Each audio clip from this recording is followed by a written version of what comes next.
નમસ્કાર વિદ્યાર્થી મિત્રો, ગુડ મોર્નિંગ. ગયા લેક્ચરની અંદર બાર સાયન્સમાં આપણે પ્રકરણ નંબર 4 એ પૂર્ણ કર્યું હતું. અત્યાર સુધીમાં આપણે 3 પ્રકરણો પૂર્ણ કરી નાખ્યા, પ્રકરણ નંબર 1, 3 અને 4. આજે આપણે એક નવું ચેપ્ટર શરૂ કરવા જઈ રહ્યા છીએ, પ્રકરણ નંબર 2, સપુષ્પી વનસ્પતિઓમાં લિંગી પ્રજનન. તો શરૂઆત કરીએ પ્રકરણ નંબર 2, સપુષ્પી વનસ્પતિઓમાં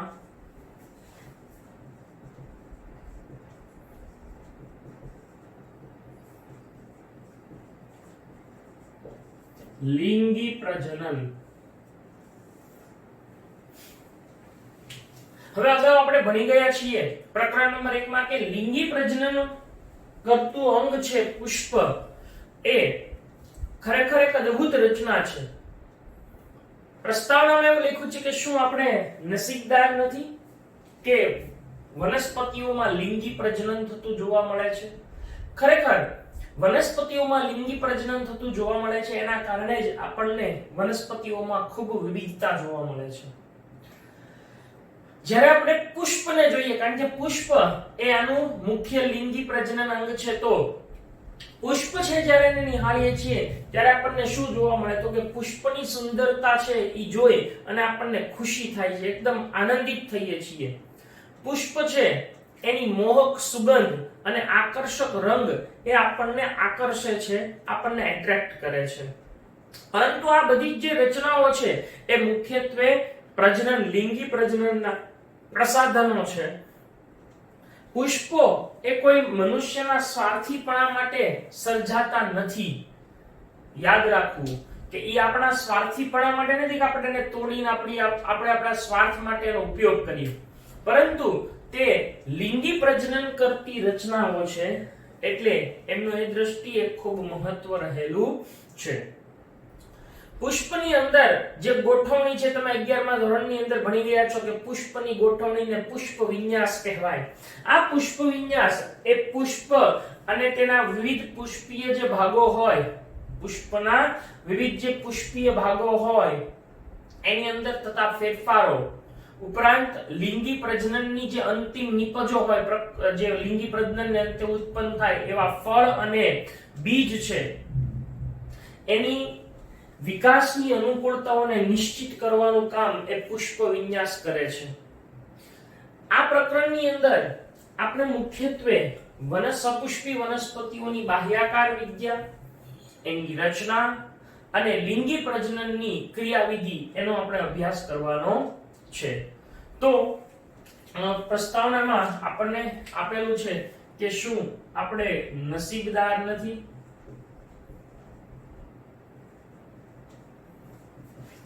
કે વનસ્પતિઓ શું કરે છે, લિંગી પ્રજનન દર્શાવે છે.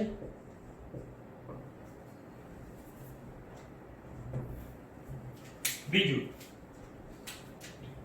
કે પુષ્પો છે એની અંદર શું થાય છે, તો કે પુષ્પ છે એના સુંદરતા જોઈ આપણને ખુશી થાય છે. જ્યારે પુષ્પની મોહક સુગંધ અને આકર્ષક રંગ આપણને આકર્ષે છે. પરંતુ આ બધા જ આકર્ષે છે, તેમ છતાં આ બધા એ શું છે, તો કે આ બધા લિંગી પ્રજનન છે એના પ્રસાધનો છે. બરાબર. પુષ્પો એ મનુષ્યના સ્વાર્થીપણા માટે નથી. પુષ્પો એ મનુષ્યના સ્વાર્થીપણા માટે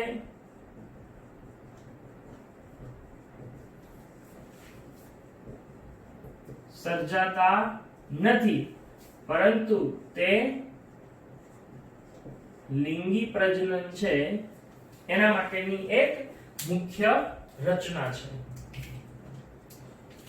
પુષ્પની અંદર જોવા મળતો પુષ્પ વિન્યાસ એટલે કે પુષ્પોની ગોઠવણી, પુષ્પ અને પુષ્પના વિવિધ ભાગોની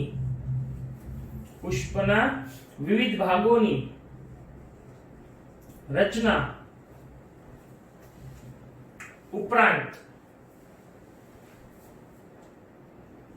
જે લિંગી પ્રજનનની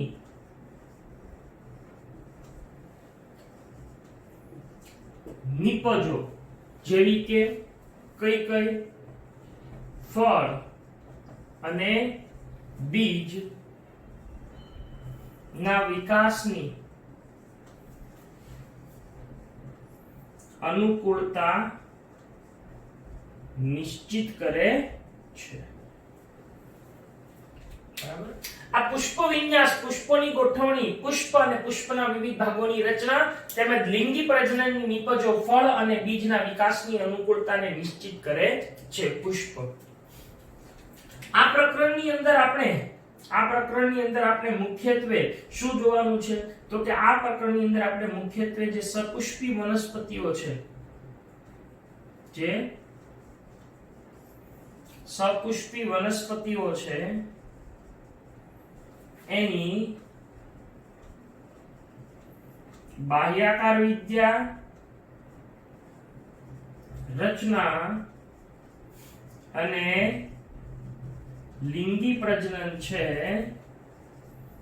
એની ક્રિયાવિધિનો અભ્યાસ કરવાનો છે. તો પ્રસ્તાવનાની અંદર આપણને આવા બધા મુદ્દાઓ આપ્યા છે. પુષ્પનું ઇન્ટ્રોડક્શન આપેલું છે. બરાબર. હવે પહેલો એક ટોપિક આપેલો છે કે પુષ્પ આવૃત બીજધારીઓનું એક આકર્ષક અંગ છે. તો જોઈએ પુષ્પ એ કઈ રીતે આવૃત બીજધારીઓનું આકર્ષક અંગ છે. બરાબર.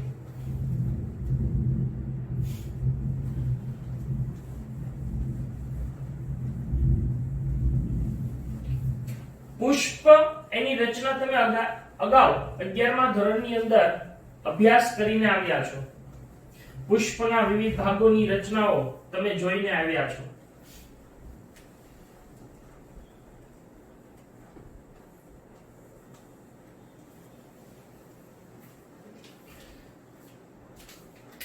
પુષ્પ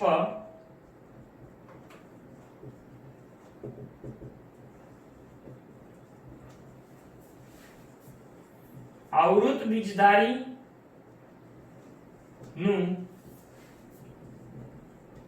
આકર્ષક અંગ, આવું આપણને હેડિંગ આપેલું છે. પુષ્પ એનો પ્રાચીન સમયથી મનુષ્ય સાથે સંબંધ છે, ઘનિષ્ઠ સંબંધ છે. આપણે પ્રાચીન સમયથી પુષ્પોનો ઉપયોગ કરતા આવ્યા છીએ. કઈ બાબતો માટે તો કે પુષ્પો છે એ સૌંદર્યલક્ષી, સુંદરતા માટે પહેરવામાં આવતા હોય છે. એની માળા કેવું પહેરવામાં આવતું હોય છે, સૌંદર્યલક્ષી, સુશોભન માટે, બરાબર, ડેકોરેશન માટે, ધાર્મિક મહત્વ છે, સાંસ્કૃતિક અને સામાજિક મૂલ્ય ધરાવે છે. તો પુષ્પો એ આપણા જીવન સાથે ગાઢ રીતે સંકળાયેલા છે. પુષ્પો દ્વારા આપણે આપણી લાગણીઓ એને પ્રદર્શિત કરીએ છીએ.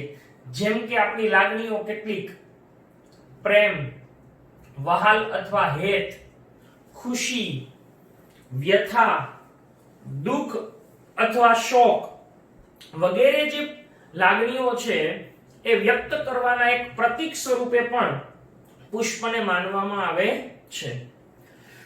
આ પુષ્પ આપણી આજુબાજુ ઘણા બધા જોવા મળે છે. આપણને એવું કીધું છે ટેક્સ્ટ બુકમાં કે આપણી આસપાસ જોવા મળતા 5 કલાત્મક પુષ્પોની યાદી બનાવો. આ ઉપરાંત આપણી આજુબાજુ જોવા મળતા જે પુષ્પો છે એ પૈકી આપણે કેટલીક સાંસ્કૃતિક અને સામાજિક ક્રિયાવિધિઓની અંદર કેટલાક પુષ્પોનો ઉપયોગ કરીએ છીએ. તો એવા 5 પુષ્પોના નામ તમે બનાવો, નામ જાણો. 11મા ધોરણમાં આપણે જે પ્રમાણે પુષ્પની રચનાનો અભ્યાસ કરી રહ્યા છીએ એ આકૃતિ દ્વારા એના વિવિધ ભાગોની આપણે જો સમજૂતી મેળવીએ તો પુષ્પ છે એની રચનામાં આપણને આવું કંઈક જોવા મળે છે. પુષ્પની રચના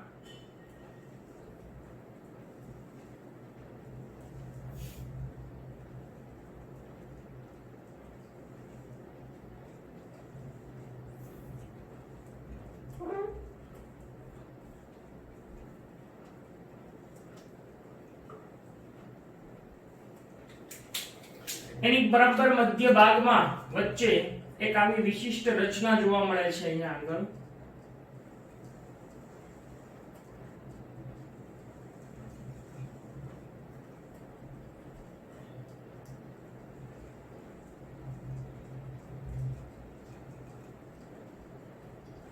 બરાબર, આ રચના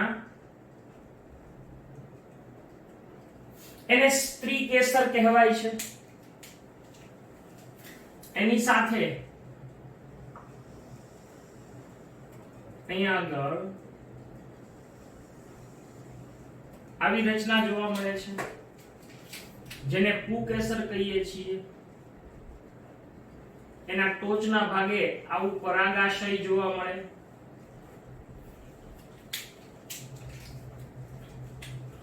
અહીંયા આગળ આના ફરતે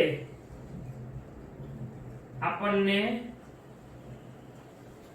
પાંખડીઓ ની રચના જોવા મળે જેને આપણે દલપત્ર કહીએ છીએ.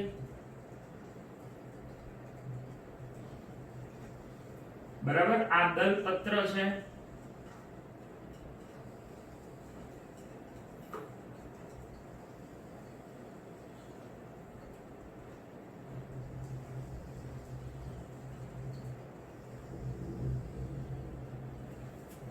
અને અહીંયા જે ગ્રીન કલરના છે ઈ વજ્રપત્ર છે. તો આ લાક્ષણિક પુષ્પની રચના આપણે નામ નિર્દેશન દ્વારા દર્શાવીએ તો આ છે ઈ શું છે? વજ્રપત્ર. અચ્છા, આવા ઘણા વજ્રપત્રો એક ભેગા થાય ત્યારે શું બનાવે છે? વજ્ર ચક્ર. આ એક છે ઈ દલપત્ર જેને આપણે પાંખડી કહીએ, પણ એમાં બધા દલપત્રો ભેગા મળે ત્યારે શું બનાવે? દલ ચક્ર. ત્યાર પછી આ જે બ્લેક કલરની રચના છે એ શું છે?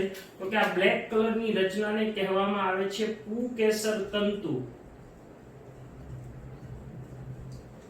અને ઈ પુકેસર તંતુનો ઉપરનો જે ટોચનો ભાગ છે દ્વિખંડી જોવા મળે છે એને કહેવામાં આવે છે પરાગાશય. બરાબર, ઈ છે પરાગાશય. ત્યાર પછી એટલે આ પુકેસર તંતુ અને પરાગાશય બંને પુકેસરના ભાગ છે. હવે સ્ત્રી કેસર, તો સ્ત્રી કેસરનો આ જે ઉપરનો ટોચનો ભાગ છે એને આપણે કહીએ છીએ પરાગાસન. આ નળી છે એને કહેવામાં આવે છે પરાગ વાહિની. અને આવડું છે નીચે ઉપસેલું એને કહેવામાં આવે છે બીજાશય અથવા તો અંડાશય. તો પુષ્પની આવી રચના આપણે 11મા ધોરણની અંદર શીખીને આવ્યા છીએ. આ પુષ્પ એક ખૂબ અનેરું મહત્વ ધરાવે છે. જીવ વિજ્ઞાનીઓની દ્રષ્ટિએ પુષ્પ છે એ એની બાહ્યાકાર વિદ્યા અને ભ્રૂણ વિદ્યાકીય દ્રષ્ટિએ ખૂબ અગત્યનું સ્થાન ધરાવે છે. તો આવા પુષ્પની રચના, એના વિવિધ ભાગો અને પુષ્પનું લિંગી પ્રજનન કેમ થાય એ આપણે આ પ્રકરણની અંદર ચર્ચા કરવાની છે. તો અહીંયા આપણે કીધું કે પુષ્પ એ આવૃત બીજધારીઓનું આકર્ષક અંગ છે. તો એની અંદર લખીએ કે પુષ્પ છે એનો પ્રાચીન સમયથી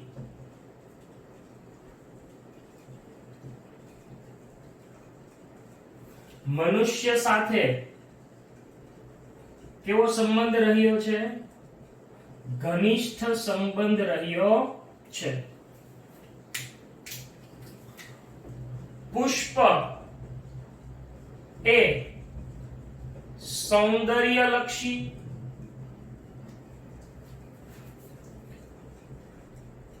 સુશોભન માટે, ધાર્મિક, સામાજિક અને સાંસ્કૃતિક મૂલ્ય ધરાવે છે. સાથે સાથે પુષ્પ છે એ કેટલીક લાગણીઓ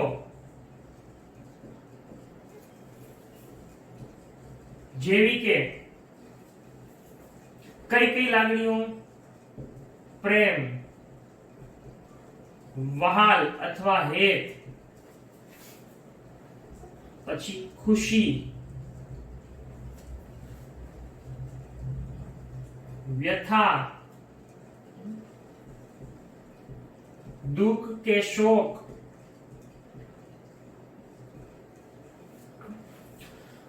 વગેરે વ્યક્ત કરવાના પ્રતીક સ્વરૂપે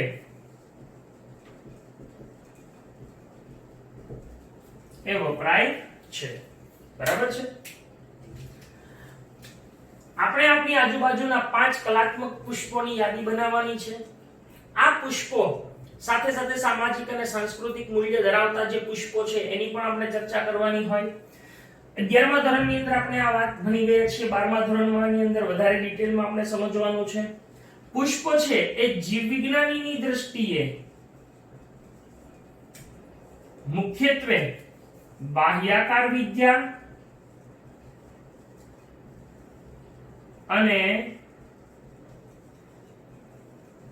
ભ્રૂણ વિદ્યાકીય મહત્વ ધરાવે છે.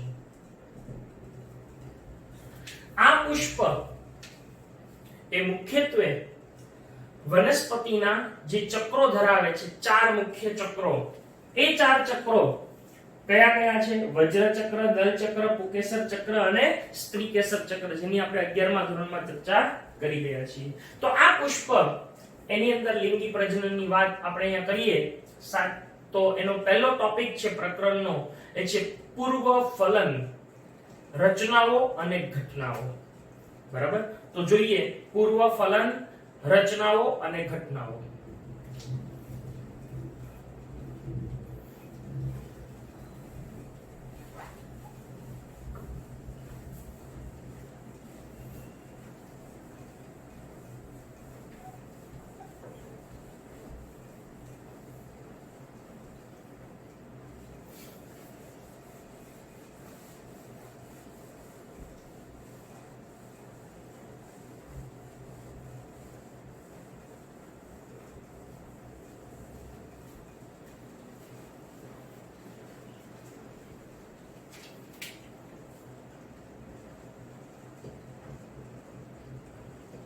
પૂર્વ ફલન,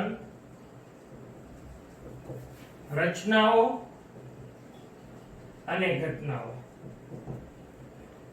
ખરેખર પ્રકરણ નંબર 1 ની અંદર આપણે આ ભણી ગયા પૂર્વ ફલન, ફલન અને પશ્ચ ફલન ઘટનાઓ, એની આપણે ચર્ચા કરી ગયા છીએ. તો એ જ વસ્તુ અહીંયા આગળ થોડી ડિટેલમાં પુષ્પને અનુલક્ષીને આપણે સમજવાની છે.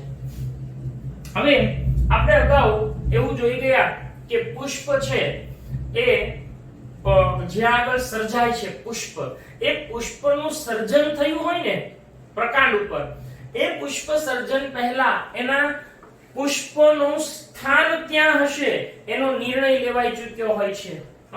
વનસ્પતિ છે એ પોતે પોતાના પ્રકાંડ ઉપર પુષ્પ ક્યાં સર્જાશે એનો અગાઉથી નિર્ણય લઈ ચૂક્યું હોય છે.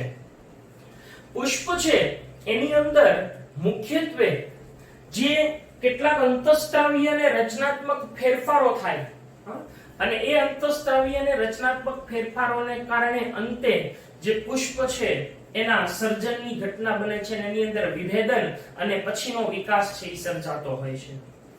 આ પુષ્પ એ વિભેદન પામીને હવે પુષ્પ છે એ પુષ્પીય કલિકાઓ છે, જ્યારે પુષ્પ વિન્યાસ છે એ કલિકા સ્વરૂપે હોય, એ કલિકાઓ પુખ્ત બની અને પુષ્પમાં રૂપાંતરિત થઈને પુષ્પ છે એ સર્જાય છે. આ પુષ્પની અંદર મુખ્યત્વે આપણે જોઈ ગયા એ પ્રમાણે જુદા જુદા ચક્રો હોય. એ પૈકીના મુખ્યત્વે 2 ચક્રો જેને પ્રજનન ચક્રો કહેવાય છે એવા છે સ્ત્રીકેસર ચક્ર અને પુકેસર ચક્ર. સ્ત્રીકેસર ચક્ર એનો મુખ્ય ભાગ કોણ છે? તો કે સ્ત્રીકેસર ચક્રના મુખ્ય ભાગની અંદર જે સ્ત્રીકેસર છે ઈ નર માદા પ્રજનન અંગનું પ્રતિનિધિત્વ કરે છે, જ્યારે પુકેસર છે ઈ નર પ્રજનન અંગનું પ્રતિનિધિત્વ કરે છે. તો આવા નર અને માદા પ્રજનન અંગો એની વિશેષ ચર્ચા આપણે આવતા લેક્ચરની અંદર કરવાની છે. આ લેક્ચરની અંદર આપણે આજની આ જે પૂર્વફલન ઘટનાઓ છે ત્યાં સુધી જ રાખવાના છીએ. તો એની અંદર જે ચર્ચા કરી ગયા એ કે વનસ્પતિ છે એમાં પુષ્પ સર્જાય તે પહેલા તેનું સ્થાન ક્યાં હશે તેનો નિર્ણય લેવાઈ ગયેલો હોય છે.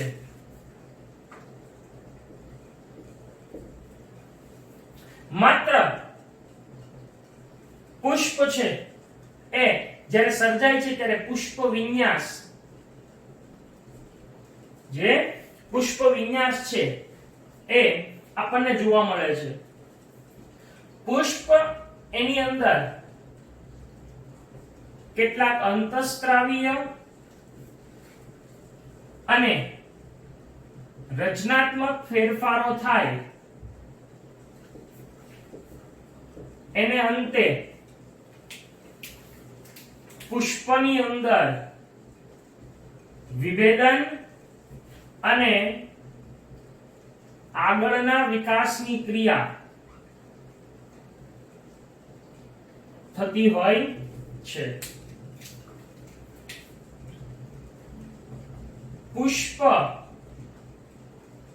કલિકા સ્વરૂપે હોય ત્યાર પછી પુષ્પ સર્જન થઈ અને પુષ્પ વિન્યાસ છે એ દર્શાવે છે. સપુષ્પી વનસ્પતિઓની અંદર મુખ્યત્વે સ્ત્રીકેસર ચક્ર અને પુકેસર ચક્ર જેવા ભાગો એ પ્રજનન ચક્ર તરીકે જોવા મળે છે. જે પૈકી સ્ત્રીકેસર ચક્ર એ માદા પ્રજનન અને આ છે એ નર પ્રજનન અંગ તરીકે દર્શાવવામાં આવે છે, એટલે કે એનું પ્રતિનિધિત્વ કરે છે.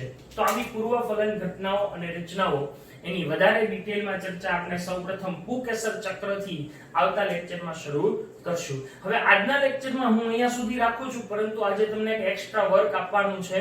પ્રકરણ નંબર 4 ના હું તમને કેટલાક એમસીક્યુ ની શીટ મોકલીશ જે તમારે આજે સોલ્વ કરવાના રહેશે. તો અહીંયા આપણે લેક્ચર પૂર્ણ કરીએ છીએ. Thank you.